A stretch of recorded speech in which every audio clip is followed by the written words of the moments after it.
Hello everyone, and welcome to Decision Webinar, Zombie Loyalists, Mobilizing Advocates to Benefit Your Brand. I'm Stacy Miller, Senior Social and Media Relations Manager at Cision, and your moderator for today. During today's webinar with Peter Shankman, we're going to learn how to build a raving fan base through astounding customer service, win attention by generating word-of-mouth marketing for your brand, and drive sales using loyalty tactics employed by top brands, and even more. Before I introduce Peter, we have a few quick housekeeping points. There will be a moderated Q&A at the end of the webinar, so feel free to use the chat box on your webinar panel to submit those anytime throughout the webinar today. If you would like a copy of the slides, they'll be posted to cision.com and SlideShare after today's webinar. If you're on Twitter today and want to tweet about the webinar, please use the Cision Webinar hashtag, one word. The top Cision Webinar tweets are going to receive a Cision prize pack in the mail, which will include a brand new copy of Peter's just released book, Zombie Loyalists. And we'll be revealing those winners on Twitter shortly after the webinar. And now I'll introduce our speaker. Peter Shankman is the founder of Help a Reporter Out, which you might also know as HARO, and author of several books including Zombie Loyalists and Nice Companies Finish First. Peter is also the founder and CEO of the Geek Factory and has served as a PR consultant to American Express, Sprint, NASA, and more. He's my absolute favorite speaker, and I have no doubt that if you haven't heard him before, you're going to turn into a zombie loyalist to Peter yourself. And with that, I will turn the presentation over to Peter. Welcome. Thank you. You know, nothing else matters as long as I am your favorite speaker. That is the most important thing. It is very good to be here. Thank you, guys. It's fun. I've been probably doing webinars with you guys now for maybe going on 5 years, and this is hands down the most fun we're going to have of any of them. So I'm looking forward to this one. We're going to have a good time. So why zombies? You know, that's the first question I get all the time. You wrote a customer service book about, and you likened it to zombies. What the hell is wrong with you? Well, if you think about the past 50 years, or the past 75 years, 100 years of the economy, you know, think back to like the 1950s. When you had a complaint with a company, when you were angry about something, you know, what were your options? In the 50s, you could write a letter to the editor of the local paper. You could stop using the company, use another company. And when you left, you could tell your friends that this company was terrible, you shouldn't use them. Then, as time went on, we launched the internet, we launched social media, and all of a sudden you have the ability to go online and share things in real time. Hey, I'm having a terrible experience, or hey, I'm leaving a review for that wonderful restaurant I had where the food was really good and blah, blah, blah. Okay. So that's where we were. Where are we going? Where are we now? Well, if you look at what we're doing today, when I go to, there's a Mexican place right near my apartment. It's a Mexican place on 49th Street and 9th Avenue. It's called Diego's Mexican Grill. I see some of the people in the audience here. I've taken you to that restaurant. You know it. You know the restaurant. You know that I love it. You know that I'm a huge fan of this restaurant. I mean, if you've ever seen me in person and look at my stomach, you know that I am a huge fan. I probably eat there way too much. But the bigger picture about this restaurant is that I go there probably once a week, maybe twice a week sometimes. And what I find is that I don't have to like this restaurant on Facebook, or I don't have to follow this restaurant. The simple fact that I go there is usually enough to allow the restaurant to know that I go there a lot. They see me every week. They like the fact that I show up, and they treat me well. The first rule I'm going to give you today: stop focusing on trying to get likes. Start focusing on doing things to make your business likable. So let's see if we can't move a slide. Let's look at a major fact in customer service today. It sucks. If you look at any major brand, from cell phone providers to car rental companies to insurance agents to airlines, customer service in general sucks. Well, what does that mean? That means that we expect to be treated like crap. I asked someone this the other day in a conference. I said, raise your hand if you have recently had a great flight. And you know what? I'm just actually going to put this out here. I'm seeing a bunch of people saying that the audio is bad, and they're looking for the dial-in number. So if some of you have slow connections and I'm fading in and out, you can dial 855-559-9746 and use the ID 958-790-10, and that will connect you to the same conference, but you'll hear it over your phone, which hopefully you're not using voice over IP, so you'll have a better connection. So I asked people last week at this conference, Jody, you're in Germany and the audio is fine there. Thank you, Jody. I appreciate that. Those Germans, you're so cool.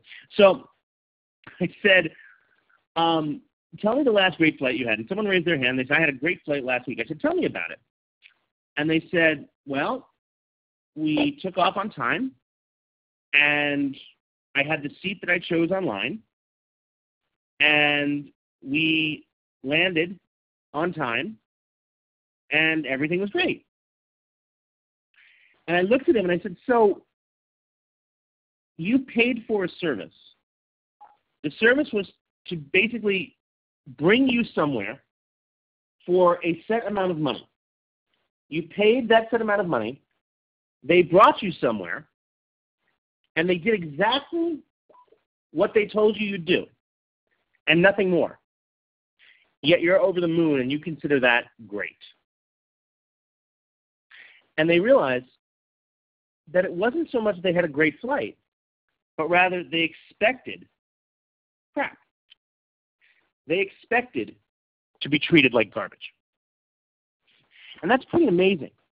If you think about the fact that we expect to be treated bad, and when we're treated normally, we're happy, well, there's a lot of room for improvement there.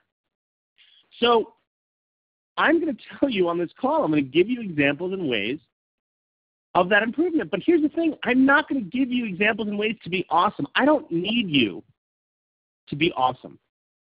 I don't want you to completely be the most incredible company in the world when it comes to customer service. You know what I want you to do? I want you to take away tools from today's webinar that are going to help you be one level above crap. Because if you think about the fact that we all expect crap, if you're 1 or 2 levels above crap, you will win. So let's talk about that. What is that? Think about the last time you were on an airplane and you went to the airport. I like using airplane analogies because it's just so easy. So you got to the airport. You arrived 3 hours early as they tell you to, so you can spend lots of extra money in the terminal. You go to security. Assuming you don't have pre-check, you get pulled aside by the TSA for your anal probe. They give you your anal probe. They release you after about 35 minutes. They take away your bottle of water. You get to the gate that's on your ticket, gate like 12, and then you look up and realize that 20 minutes ago, without telling you, they moved you to gate 248, which is actually like the equivalent of 6 airports away. And then you run across the airport. You get all the way to the other side. Your flight's already boarded at this point. You get to your seat, which is like 4D, and you look and realize for some reason you've been changed to seat 34, like bathroom. There's no more overhead space, and the list goes on and on and on. That's pretty much what you expect. So imagine this. Imagine you get through security again. This time they're nice, and you walk through the x-ray, you don't beep, they wave you right through. You go to your gate. It's the actual gate where you're boarding. As you're boarding, they say, hey, you know what? For whatever reason, you've been randomly selected to be upgraded. All of a sudden, you're sitting in seat 2D with a drink in your hand, and you're watching everyone else board the plane, and you're smiling. You're smiling about your flight. For the simplest reasons, it might not even be an upgrade. Perhaps the flight attendant just smiled at you. All of a sudden, you're having a much better time than you ever expected, and you're ready to tell the world how great this experience was. You've just been infected, and you're on your way to becoming a zombie loyalist. If you look at the concept of a zombie, they do one thing. Zombies feed. Their only job in life is to feed. That makes more zombies. A zombie loyalist's only job is to tell the world how great you are. So let's say, for instance, I needed a lawyer in Arizona. Well, there's a woman named Ruth Carter. She's an awesome lawyer in Arizona. And if I'm ever in Arizona and get busted for doing something, I will call Ruth Carter. She will save me, and I will tell the world how awesome Ruth Carter is. Same thing on an airline. Same thing in a restaurant. Same thing everywhere. Zombie loyalists like to share how great their experience was because they like to be finders. Your job is to give them reasons to share more. Think about it this way. No one believes how awesome your business is if you are the one who has to tell them. Or to put it another way, if I walk into a bar and see a woman sitting at the bar by herself and I go up to her and go, "You don't know me, but I am amazing in bed. You should come home with me." She's probably going to throw her drink right in my face and completely ignore me. But if she's sitting there with her friend and her friend says, "Oh my God, that's Peter Shankman. I know him. He's pretty awesome. You're both single. You should talk to each other. I'm going to go bring him over and introduce him." At the very least, I'm getting that woman's number. That's PR. That's a personal recommendation from someone trusted. Why does that matter? Because I don't know who's posting those reviews on Yelp. I don't know who's posting those reviews on TripAdvisor. But I do know that if I go to Diego's Mexican Grill once or twice a week, the network knows that I'm there. The network might be Google, it might be Facebook. I don't know who's going to win. I'm hoping they combine themselves and call them for Google. But if I go to Diego's Mexican Grill twice a week, my phone knows that I'm there. And it knows what I'm doing, and it can track that not only from my phone, but with my credit card. It knows where I am. When my friends on Facebook are looking for a Mexican restaurant or looking for a place to eat near me, there are tons of restaurants on 9th Avenue near where I live, but if they're in my network and they say, "Anyone have recommendations for a place to eat?" within the next 12 to 24 months, Facebook will automatically say, "Here's where your friend Peter has eaten a lot in the past year. Here's where your friend Michelle has eaten a lot in the past year. Here's where your friend Jennifer has eaten a lot in the past year." That's actually a good question. What is the hashtag? Are we using hashtag zombie loyalists or hashtag Cision? Carly Cooper just asked what the hashtag is. You can use both, but the official hashtag is Cision Webinar. There you go. Official hashtag is Cision Webinar. Thank you. So think about that. Think about if I go to this place all the time, the network knows I'm there. So if I want to sit and enjoy my restaurant and my dinner, okay, I don't have to post a review. I don't have to talk about how great it was. All I have to do is the fact that I constantly go there, that tells the network that it's awesome.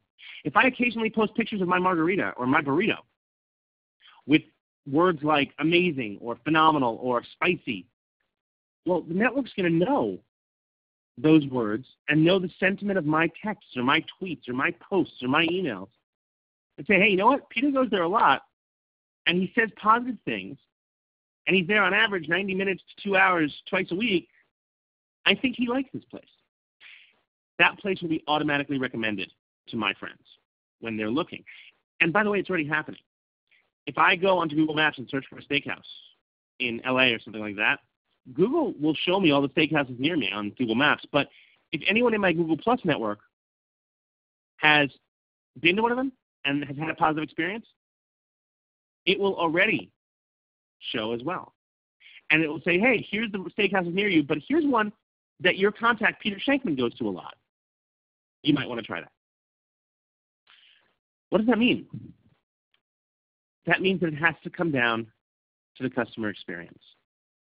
You have to give your customers an experience better than they expect and better than your competition. And this applies not only to business, or business to consumer, but business to business as well. The thing is, it costs a lot more money to get a new customer than to keep the current ones. But here's where it gets interesting. You get the customers you want, the new customers you want, by being awesome to the customers you have. If it costs you $20 in advertising to land a new customer, but costs you 2.5 cents to top off a person's drink for free, and that person comes back and brings friends, that's a hell of a lot less money than an ad. So let's look at the next slide. The truth will set you free. First person to type in the box what movie that's from, I'll send a copy of my book to. Come on, someone type in the box. There you go. M. Cormer gets a copy of Zombie Loyalists. Sure, now all you people are awake. Look at that. Every single person just typed in liar, liar. Good job. M. Cormer, you got it. So what does the truth shall set you free mean? Well, you're going to screw up. There is no doubt whatsoever that you're going to make mistakes. You are going to do something wrong on behalf of a client, and it's going to suck. The client is going to be miserable. You're going to be upset, and this is your best chance to shine. Why? Back in the 50s, when I screwed up, when a company, when business screwed up, they could do whatever they wanted. It didn't matter how badly they were screwing up. The chances of the media picking up on it were very, very little. In 1982 or 83, Union Carbide emitted cyanide gas in the atmosphere over Bhopal, India, accidentally, and killed 20,000 local residents of Bhopal, India. The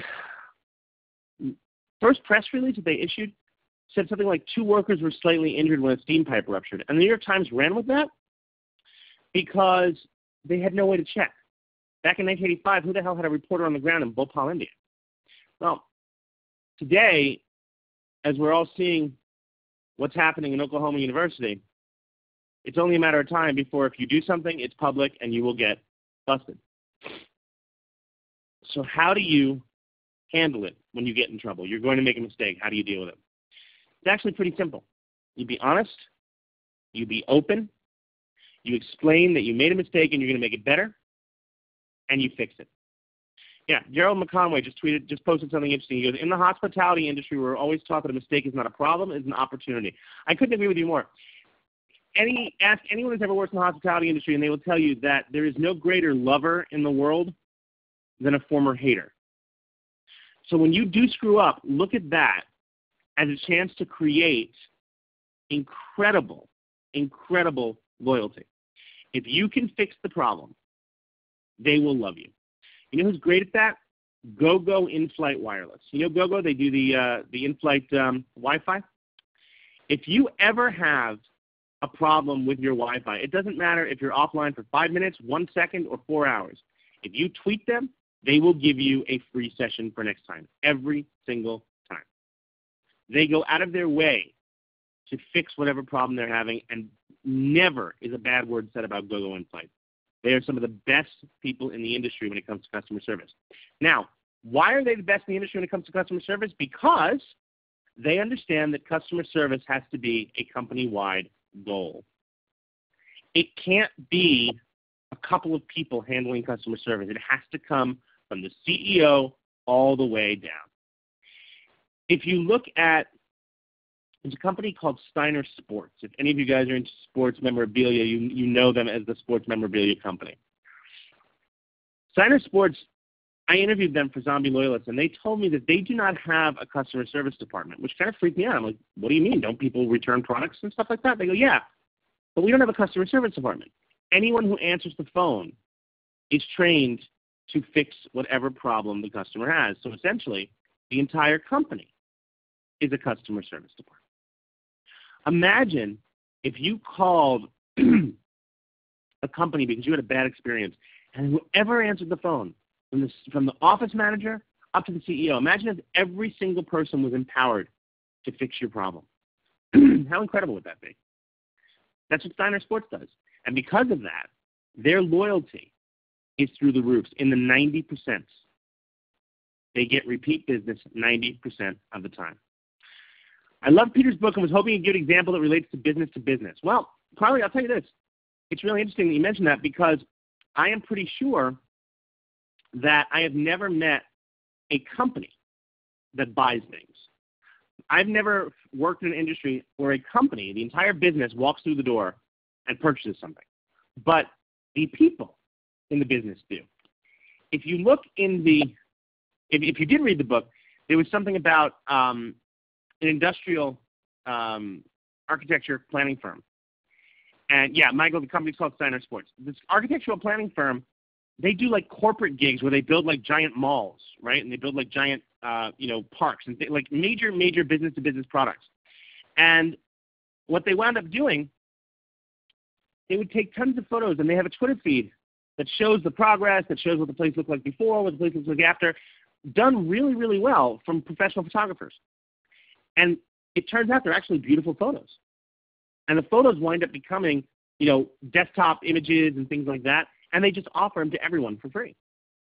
The beauty of that is that you have people who would otherwise not follow a corporate architectural firm, following them just because they post beautiful photos. What can you do for your company that allows you to become the center of attention? That starts with customer service. If everyone in the company is willing to help and willing to fix the problem, it's not that much of a problem. The biggest problem you'll have is not so much when you make a mistake, but rather when the person calls for help and there's no help on the other end of the line. So one of the best things you can do to not only generate tons more revenue, but to save a ton of money, is to have everyone from the marketing team to the customer service team to the CEO to the C-suite to the office manager be allowed to champion customer service. I had an experience with a car rental company several months ago where I had to talk to 5 different employees at this rental location, and not one of the 5 employees was able to fix my problem. And it was at an airport where all of the rental car facilities were in the same place. And so I was able to walk 50 feet over to the next rental car company, where not only did they fix my problem, not only did they get me into a car, a better car for less money, but they actually said, "Oh, are you from that other rental car company?" I said, "Yeah, that's what I started to get." "Yeah, we get a lot of those refugees from them." Think about this. If you're a rental car company and your biggest competitor knows they're going to get business because of how bad you suck, wouldn't you want to fix that? So I encourage you, what can you do to make sure that no customer, business to business or business to consumer, leaves angry? The easiest way to get a customer to leave angry is simply to say, "Sorry, I can't do that." Or, "I'm not allowed to." Or, "My boss won't let me." At the end of the day, customer service has to come from the CEO all the way to the very lowest of the end. When I worked in America Online back in the 90s, they really understood customer service, and that was my first experience with it. They actually, once a month, they had us go down and work in the customer service department, answering calls, because we'd be sitting in this office where we had ridiculously fast connections and all that, and we wouldn't know what it was like to be the guy who's in a trailer park on a 1200 baud modem.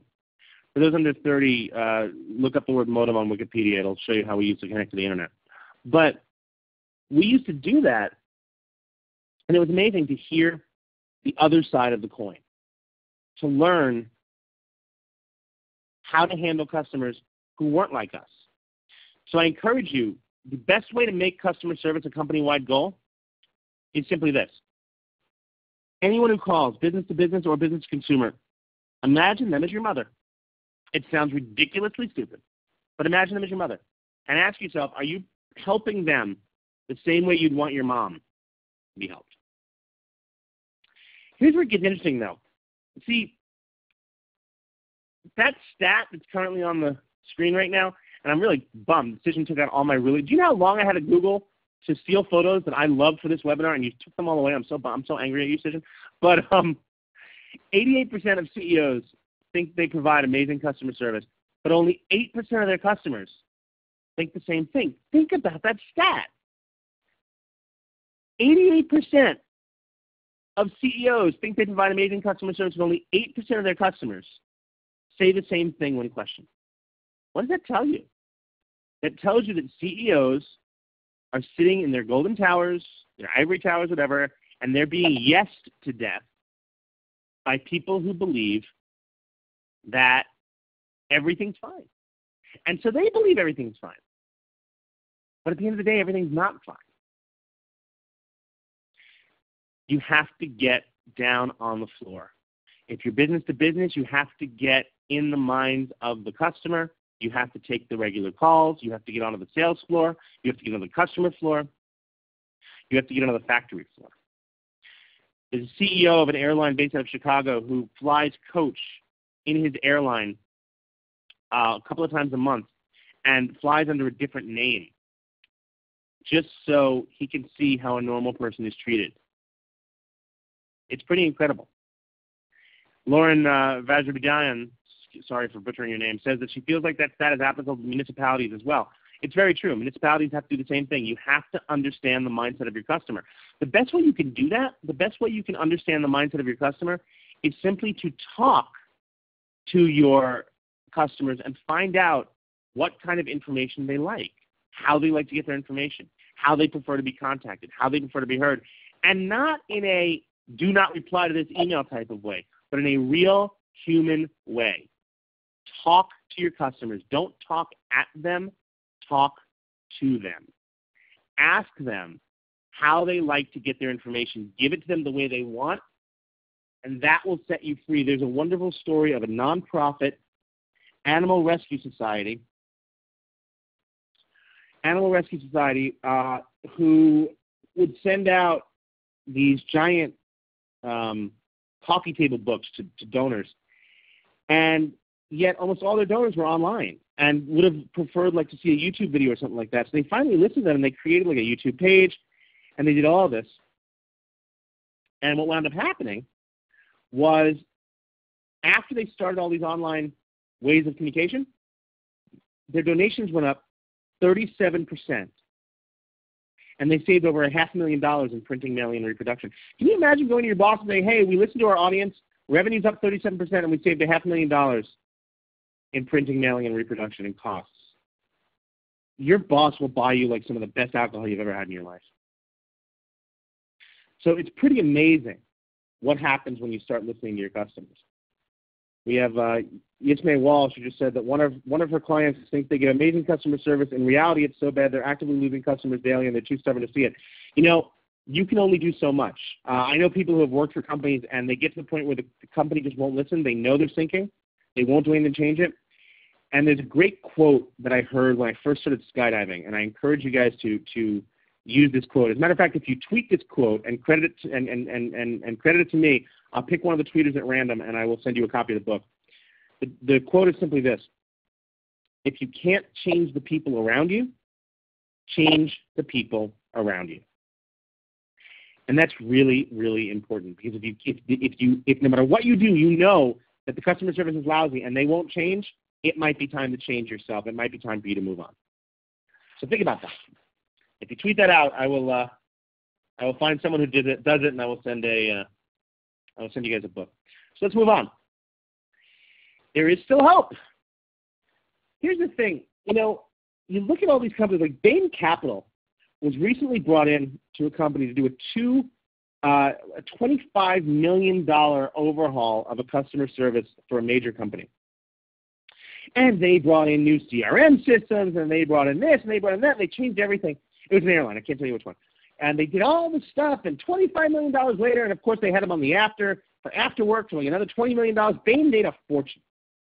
Their customer service didn't improve, because despite having all this new CRM in place where they recognize their best flyers and they do this and they do that, you know what the one thing they didn't teach the flight attendants to do? They didn't teach the flight attendants to smile. And so no matter how great their CRM was,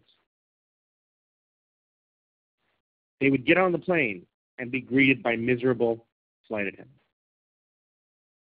It was a $45 million failure. when all they had to do was get their flight attendants to smile. Now, here's what's interesting about that.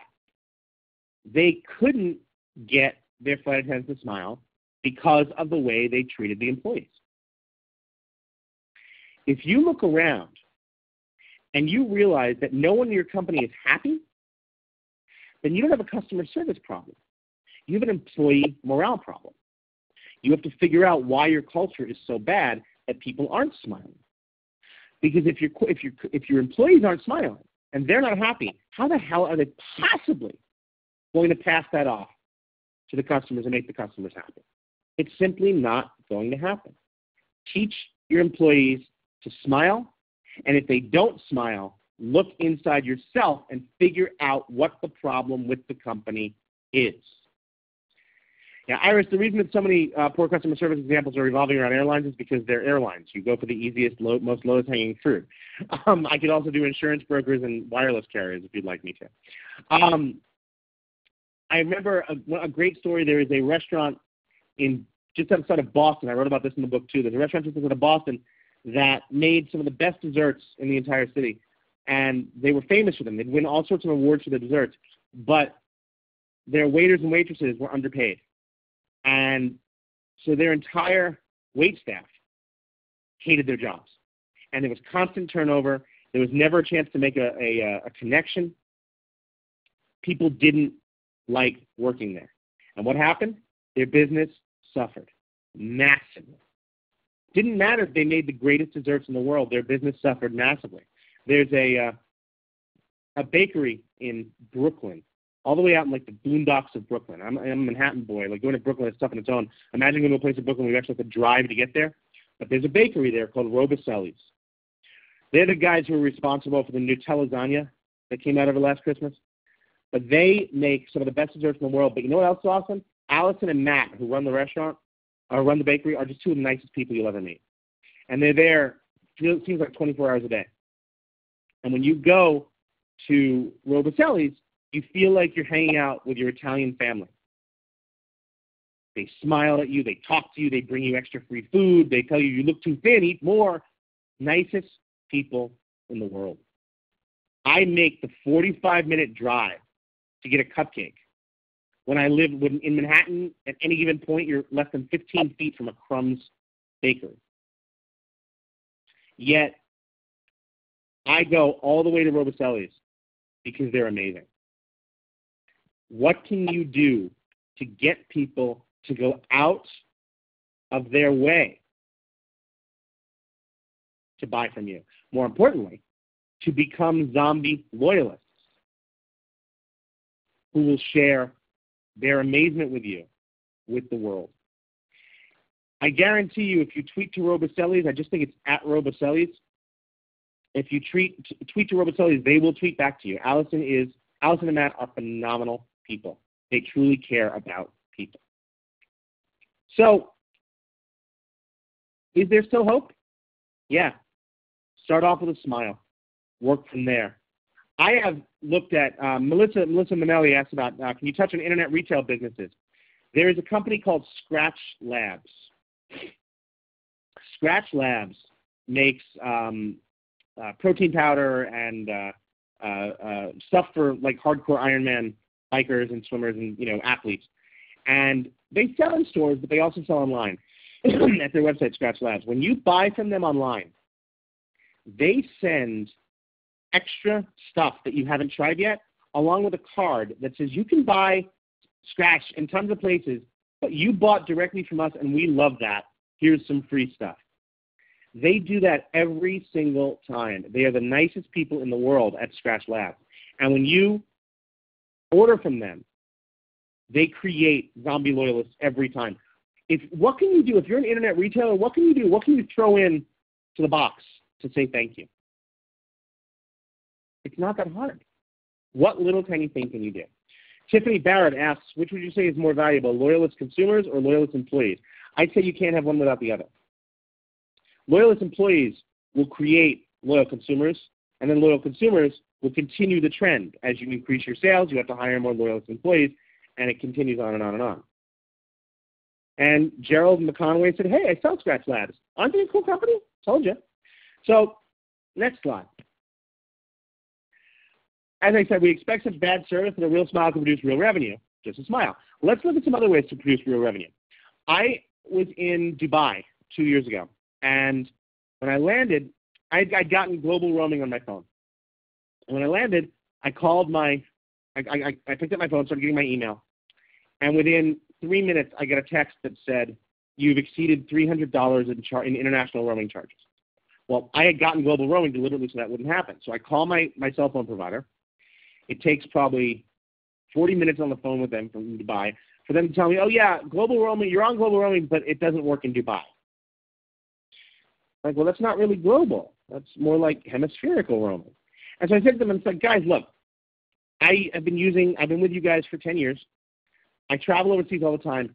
You know, you make a lot of money from me already. Can you just cut me a break? Can you if you have my credit card, charge me like $1,000 and just give me like a gig of data. I won't go over that. Sorry, sir, I'm not allowed to do that. Well, can you put me on with someone who can? No, sir, no one's allowed to do that. The rules are put in place for a reason, but rules can kill you. If you follow corporate rules only because they're there, you will lose. You need to create employees who understand that you can go around the rules when it benefits both the customer and the company. Rules are there for a reason, but you have to let your employees be allowed to break the rules once in a while because no situation is exactly the same. There's a great story I'll tell you about that. 5 baboons are in a cage, and the zookeeper comes in one day and he attaches a thing of bananas to the roof of the cage and puts a ladder under them. And he waits, and sure enough, about 10 minutes later, one of the baboons climbs the ladder and goes to the bananas. As he does that, the zookeeper turns on a fire hose full of ice-cold water and shoots the other 4 baboons full of ice-cold water. Baboons are obviously pissed off, except for the one baboon on the ladder just sort of eating the bananas and smiling. The next day, the zookeeper puts another thing of bananas on the roof. And that same first baboon goes for them, and the other 4 baboons get hit by the water again. The third day, as the baboon starts to go for the bananas, the other 4 baboons notice what's going on. They take the first baboon, they throw him off the ladder, and beat the living shit out of him. Well, he doesn't get the bananas, but no one gets hit with the ice water.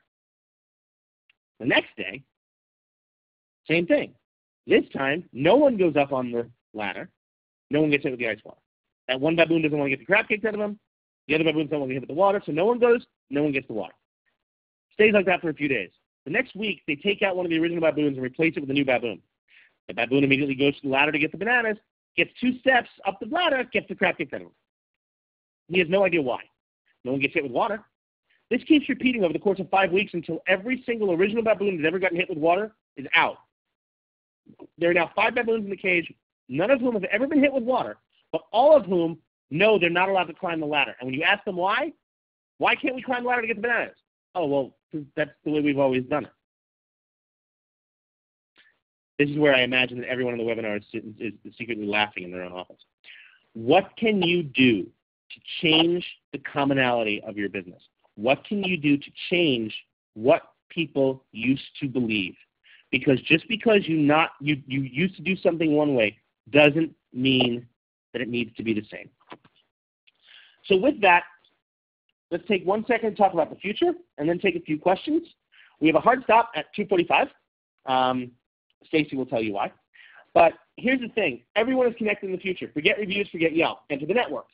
If I'm in my network and I have 100 people there and I go to this one restaurant and I'm there all the time, that network knows that. As I said earlier, they will get my recommendations based on the experiences I have.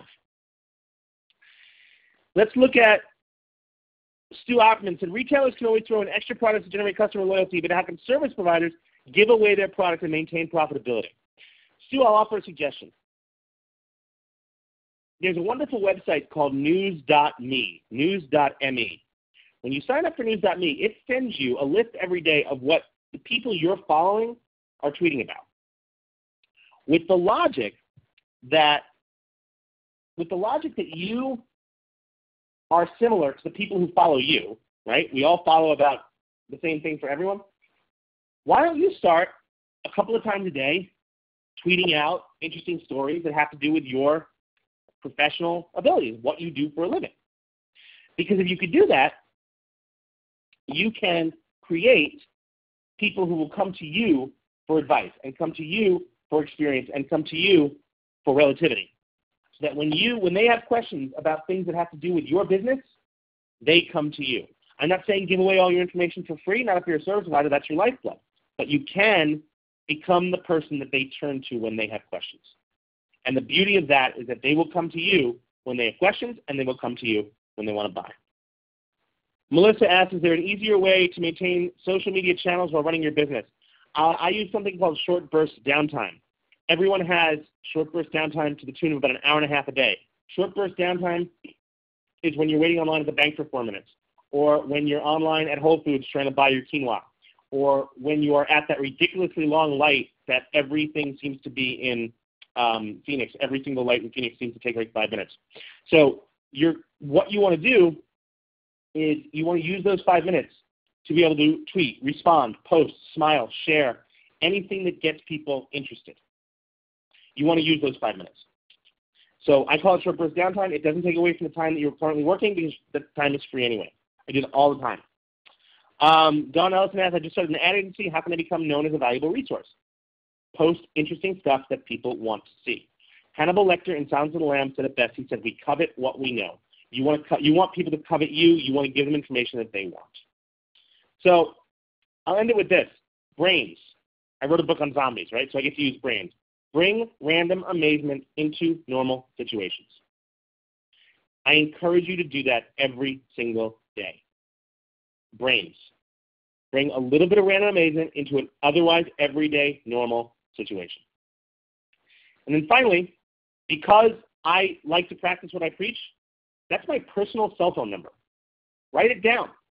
If you ever have a question, or you're in New York and you want to get a cup of coffee, or you simply need a place to hang out and check your email in my office, or you want to hire me to speak, or you want to go for a run or a lumber because I'm slow and fast, I will gladly do that with you. That's my cell phone number. Use it. I'm at Peter Shankman. And I heard this the other day. They said follow me on all the socials. So apparently that's a thing now. I'm at Peter Shankman on all the socials. And that ridiculously cute thing is my daughter. The ugly ogreish thing next to it is me. But that's my daughter. Her name is Jessa, and she's pretty awesome. And despite all my social media brilliance and all that, I do believe the best thing I ever did so far, as far as I know, anyway, is her. So that's a little present to all of you saying thank you guys for listening. I really appreciate you taking the time. And if you go to your television now and turn on CNN, at 3:20, I will be live on CNN talking about Oklahoma University and how the kids could possibly save themselves so that in 30 years maybe they can get a job. So I encourage you to tune in and watch that. I'll kick it back to Stacy. Thank you guys for listening. I really, truly appreciate it. That's right. And thank you, Peter, so much for that great presentation. And everyone who's listening, please do join me in thanking Peter for presenting and answering those questions live during his presentation. We found that really helpful. We do want to apologize for a bit of a dramatic exit. Like Peter said, he is due to be on CNN at 3:20 today, and he's got a car waiting right outside his apartment for him to dash down. So at this point, we're not going to take any further questions at this time. But if they email me, I'll answer any questions. What's that? If they email me, I'll answer any questions they have. You got it. Email peter@shankman.com and he will answer any questions that you have. There you go. So I do want to thank everyone for attending. I just want to remind everyone that at the end of the webinar there is going to be a short, quick survey that will pop up. So we want to hear your feedback on Peter. Do you want him to come back? Obviously, us at Cision, we would love for him to come back. And just let us know what you thought of the webinar. You can find an archive of webinars on our website at cision.com. Additionally, excellent research and slides from webinars past can be found on SlideShare. That's slideshare.net/Cision. And of course, you can find us on Facebook and Twitter. We are Cision, a leading provider of public relations and social media software. We recently combined with Vocus and also represent the Gorkana Group, Visible Technologies, PR Web, Help Reporter Out, and iContact Brands. Thank you again for joining us.